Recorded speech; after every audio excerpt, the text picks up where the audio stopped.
Hi guys, it's me again, Mrs. B. And for today's video, tara, samahan niyo ako mag-pamper. Shout out pala sa'yo, Mr. B.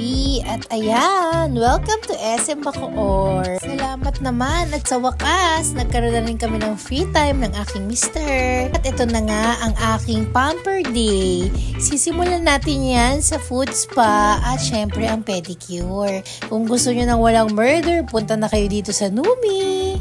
Next up, dito naman tayo ngayon sa Let's Face It. Ayan ang kanilang price list. And so, nagka-facial tayo, syempre. Tapos, nagpalagay din tayo ng mask. At saka may ginamit pa sa akin na isang machine. Hindi ko alam kung ano yon. Ayan, so, relax muna ang peg. Deserve ko to, lalo na sa araw-araw na pagod sa pagtatrabaho. Kaya naman, talagang kailangan ko ng pamper day.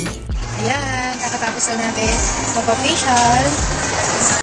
Sa wakas, fresh na ulit si Mrs. B.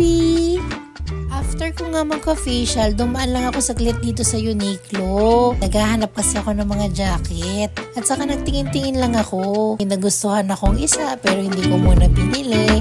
Ang binili ko ay ice cream. Hindi ko na na-videohan lahat kasi nalobat na ako. Ayun lang. Bye!